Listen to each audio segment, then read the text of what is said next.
ان بطش ربک لشدید، جب اللہ رب پکڑتا ہے اس کی پکڑ بڑی سخت ہے، جب وہ پکڑتا ہے تو پھر وہ مہلت نہیں دیتا ہے۔ اس لیے انسان اگر امن و سکون کے ساتھ رہنا چاہتا ہے اپنے گھر کے اندر، انسان اگر امن و سکون کے ساتھ، ایک قبیح فعل ہے جسے نہ تو اللہ رب العالمین پسند کرتا ہے اور نہ ہی بندے خود پسند کرتے ہیں۔ اس لیے اللہ رب العالمین نے لوگوں کو انتباہ کرتے ہوئے، متنبہ کرتے ہوئے فرمایا تھا وَلَا تَحْسَبَنَّ الَّذِينَ غَافِلًا عَمَّا يَعْمَلُ الظَّالِمُونَ، کہ یہ جو ظالم لوگ کر رہے ہیں، یہ جو ظلم کا بازار گرم کیے ہوئے لوگ ہیں، وہ اس غفلت میں نہ رہے کہ اللہ رب العالمین ان کے اس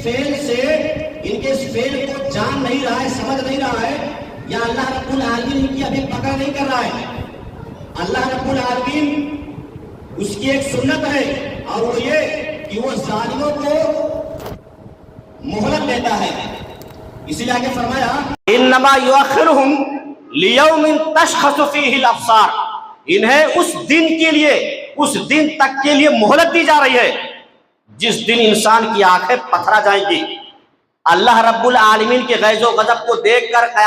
جہنم کے عذاب کو دیکھ کر، میدان محشر کی ہولناکیوں کو دیکھ کر انسانوں کی آنکھیں پتھرا جائیں گی، پھٹی کی پھٹی رہ جائیں گی۔ تو اللہ رب العالمین کی ایک سنت ہے، اس کا طریقہ ہے کہ ظالم کو مہلت دیتا ہے، اور ظالم کسی جو ہے غلط فہمی کا شکار ہو جاتا ہے، وہ اس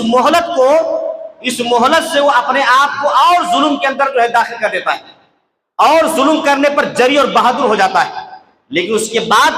ان بطش ربک لشدید، جب اللہ رب پکڑتا ہے اس کی پکڑ بڑی سخت ہے، جب وہ پکڑتا ہے تو پھر وہ مہلت نہیں دیتا ہے۔ اس لیے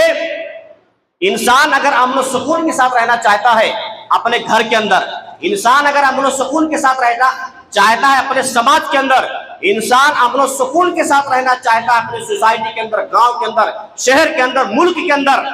تو ہر شخص کو ظلم و ستم جیسی قبیح گناہ سے اپنے آپ کو روکنا ہوگا، نہ تو ظلم کرے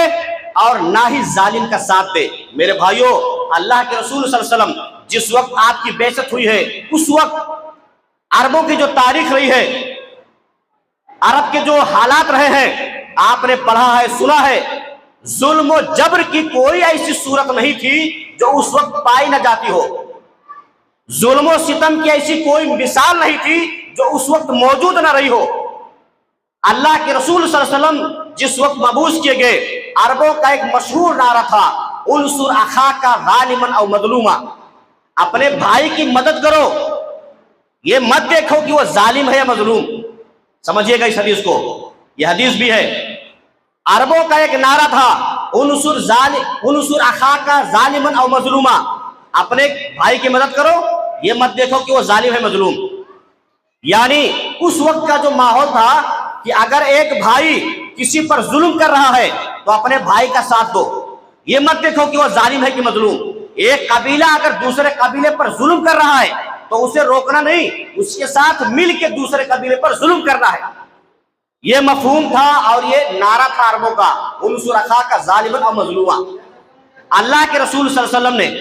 جب آپ کی بعثت ہوئی تو آپ نے اس نعرے کا مفہوم بدل دیا، آپ نے صحابہ کرام کے درمیان فرمایا انصر اخاک ظالما او مظلوما،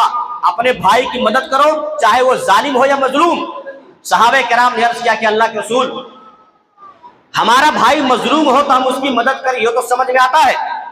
لیکن ہمارا بھائی ظالم ہو تو ہم اس کی مدد کیسے کریں؟ تو اللہ کے رسول نے فرمایا کہ اس بھائی کو ظلم کرنے سے روک دو، اس کے ہاتھ کو پکڑ لو،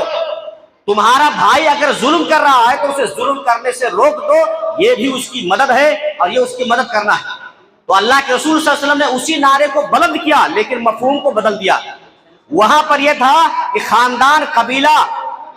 رشتہ دار، دوست احباب اگر کسی پر ظلم کرتے ہیں تو ان کے ساتھ مل کے اس پر ظلم کرنا ہوتا تھا، اور یہاں پر اللہ سے فرمایا کہ اگر تمہارا بھائی ظالم ہے تو اسے ظلم کرنے سے روک دو، اس کے ہاتھ کو پکڑ لو، اس کو جو ہے ظلم کرنے سے روک دو، یہ اس کی مدد ہے۔ تو یہ ظلم جس قوم کے اندر پائی جاتی ہے اس قوم کے اندر امن و سکون غارت ہو جاتا ہے، جس قوم کے اندر ظلم و ستم پائی جاتی ہے وہ قوم صفحہ ہستی سے ملیہ میٹ ہو جاتی ہے۔ آپ تاریخ کا مطالعہ کیجئے، انسانی تاریخ کا مطالعہ کیجئے، چاہے وہ نمرود ہو، چاہے وہ فرعون ہو، حامان ہو، دنیا کے جتنے بڑے بڑے حکمراں جو خدائی دعویٰ کرنے والے، اپنے آپ کو سب سے معزز سمجھنے والے آئے اور اس روئے زمین پر ظلم و ستم کا بازار گرم کیا، اللہ رب العالمین نے انہیں عبرتناک سزاؤں سے دوچار کیا۔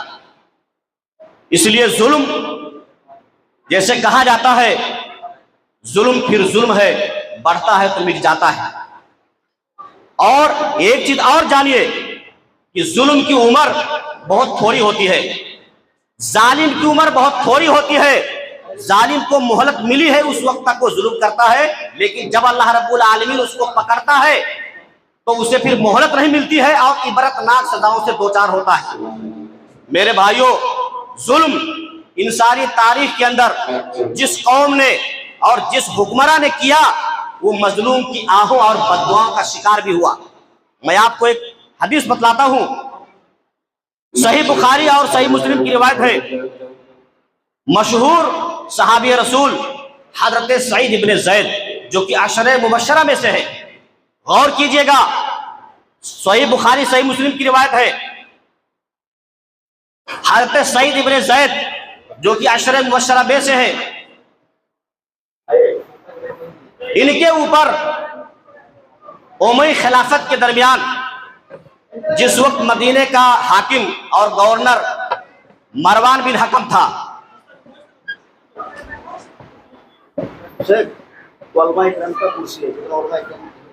مروان ابن حکم مدینے کا گورنر ہے، اس کے دربار میں ایک کیس آتا ہے اور دعویٰ کرنے والی عورت عروہ بنت امیس حضرت سعید ابن زید کے اوپر ایک الزام لگاتی ہے مروان بن حکم کے دربار میں، اور وہ یہ کہ سعید ابن زید نے میری زمین ہڑپ لی ہے، میرے زمین کا کچھ حصہ اپنی زمین میں ملا لیا ہے، یہ دعویٰ کرتی ہے مروان ابن حکم کے دربار میں، اور یہ الزام لگاتی ہے کہ سعید ابن زید پر۔ حضرت سعید ابن زید جو عشرہ مبشرہ میں سے، جن کے لیے اللہ کے رسول کی زبان مبارک جنت کی خوشخبری سنائی گئی، جب ان کو مروان ابن حکم اپنے دربار میں بلاتا ہے اور کہتا ہے کہ ماجرا کیا ہے، اس عورت کا دعویٰ ہے کہ آپ نے اس کی زمین کو ہڑپ لیا ہے۔ حضرت سعید ابن زید کہتے ہیں کہ اے مروان، تم یہ سوچ سکتے ہو کہ میں ایسا گرا ہوا حرکت کر سکتا ہوں؟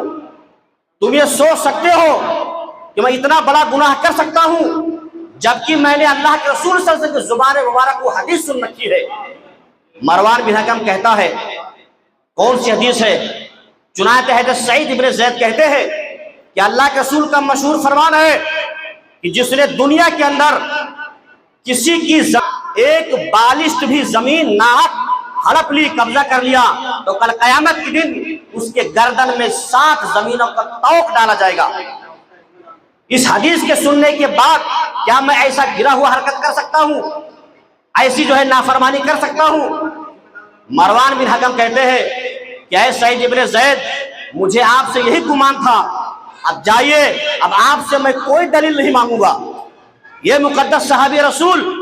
جن کے اوپر اس عورت نے الزام لگایا کہ انہوں نے میری زمین کو ہڑپ لیا ہے، میرے بھائیوں، حضرت سعید ابن زید کو دلی دکھ ہوا، دلی تکلیف ہوئی، آپ کو صدمہ لگا، اور آپ نے کہا، دعا کی کہ اللہ رب العالمین، اس عورت نے جو دعویٰ کیا ہے، اس عورت نے جو الزام لگایا ہے میرے اوپر، یہ اپنے الزام میں جھوٹی ہے، اور اگر یہ جھوٹی ہے تو الہ العالمین اسے اندھی بنا دے، اس کے آنکھوں کی بینائی چھین لے، اور اسی جگہ میں جس جگہ کا اس نے دعویٰ کیا ہے وہیں پر اس کی موت بھی ہو۔ چنانچہ راوی حدیث کہتے ہیں کہ کچھ دنوں کے بعد واقعتاً یہ عورت اندھی ہو گئی، اور اندھے پن میں کسی کام سے وہ اسی حالت میں نکلی، اور اسی زمین میں جس زمین کا اس نے دعویٰ کیا تھا کہ حضرت سعید ابن زید نے قبضہ کر لیا ہے، وہاں پر ایک گلھا تھا، کنواں تھا، اسی گڑھے میں گر کر وہ ہلاک بھی ہو جاتی ہے، مر جاتی ہے۔ میرے بھائیوں، مظلوم جب وہ کسی پر بددعا کرتا ہے، کسی کے لیے اللہ رب العالمین کے سامنے ہاتھ پھیلاتا ہے، تو اللہ رب العالمین اس کی ضرور سنتا ہے۔ اسی لیے اللہ رب العالمین نے فرمایا تھا اتقوا دعوۃ المظلوم، مظلوم کی بددعا سے بچو، فإن بینہا وبین اللہ لا حجاب، اس لیے کہ مظلوم کی دعا اور اللہ رب العالمین کے درمیان کوئی پردہ حائل نہیں ہوتا ہے۔ اس کی بددعا ڈائریکٹ آسمان کو جاتی ہے اور اللہ رب العالمین سے شرف قبول سے نوازتا ہے۔ تو ظلم ایک اتنا خطرناک گناہ ہے کہ مظلوم اگر اپنی آہو بقا اللہ رب العالمین کے سامنے کر دے تو ظالم ہلاک اور برباد ہو جاتا ہے۔ اسی طرح سے ایک اور بہت بڑا فتنہ آپ نے سنا ہوگا، خلق قرآن کا فتنہ اٹھا تھا مامون رشید کے زمانے میں، اور اس وقت بڑے بڑے ائمہ مامون رشید کے ظلم و ستم سے تنگ آ کر مجبور ہو کر اس کے نعرے پر لبیک کہہ دیا تھا کہ قرآن اللہ کی مخلوق ہے، جبکہ قرآن اللہ کا کلام ہے۔ لیکن اس وقت امام اہل السنہ امام احمد بن حنبل رحمہ اللہ پہاڑ کی طرح، چٹان کی طرح ڈٹے رہے اور یہ کہتے رہے مامون سے کہ قرآن کریم میں سے یا حدیث رسول میں سے مجھے ایک دلیل دکھا دو کہ قرآن مخلوق ہے، میں مان لوں گا، قرآن اللہ کا کلام ہے۔ اور اس کے پاداش میں مامون کے کارندوں نے حضرت احمد بن حنبل رحمہ اللہ امام اہل سنت پر اس قدر ظلم و ستم ڈھایا کہ مامون رشید کے جلات کا بیان ہے کہ جتنے کوڑے میں نے امام احمد بن حنبل پر برسائے ہیں، اگر اتنے کوڑے میں نے کسی ہاتھی پر برسایا ہوتا تو وہ بھی چیخ مار کے نکل جاتا۔ اس وقت یہ سازش رچنے والا اور اس سازش کو ہوا دینے والا، اس فتنے کو ہوا دینے والا ایک معتزلی امام جس کا نام احمد بن ابی دؤاد تھا، یہ سر فہرست تھا امام احمد بن حنبل کو ستانے، پریشان کرنے اور بادشاہ کے کان بھرنے میں۔ میرے بھائیوں، تاریخ گواہ ہے کہ امام احمد بن حنبل نے ایک دعا کی تھی اس شخص کے بارے میں بھی کہ اللہ تیرے ولیوں کو پریشان کیا جا رہا ہے، تیرے ولیوں کو ستایا جا رہا ہے، لہذا تو انصاف کر، اپنا انصاف دکھا۔ اور اس کے بعد یہی احمد بن ابی دؤاد، اس پر فالج کا اثر ہوتا ہے، ایک حصہ فالج زدہ ہو جاتا ہے اور دوسرے حصے کے اندر مواد اور پیٹ بھر جاتا ہے، اور یہ کہتا پھرتا بھی ہے لوگوں کے درمیان کہ مجھے امام احمد کی بددعا لگ گئی۔ تو ظلم جب انسان کرتا ہے اور مظلوم اگر اپنی آہو بقا اللہ رب العالمین کے دربار میں اپنے ہاتھوں کو اٹھا لیتا ہے، دعائیں کرتا ہے، تو یاد رکھیے کہ ظالم تباہ و برباد ہو جاتا ہے۔ اور اسی طرح سے میرے بھائیوں، ظلم کی عمر بہت کم ہوتی ہے، ظالم کی عمر بہت کم ہوتی ہے، جب تک اس کو مہلت ملی ہے، لیکن جو ہی اللہ رب العالمین اس کو پکڑتا ہے تو پھر اس کو مہلت نہیں ملتی ہے۔ اور بہت سارے حکمراں اس دنیا کے اندر آئے، بہت ساری حکومتیں اس دنیا کے اندر آئی جنہوں نے ظلم و ستم کا بازار گرم کیا، لیکن صفحہ ہستی سے مریم میٹ ہو گئی، مٹا دی گئی، آج ان کا نام لینے والا کوئی نہیں ہے۔ اور ابھی تازہ خبر، سیریا کے اندر، شام کے اندر اس مردود نے جو ظلم و ستم کا بازار گرم کر رکھا تھا، 10-12 سالوں سے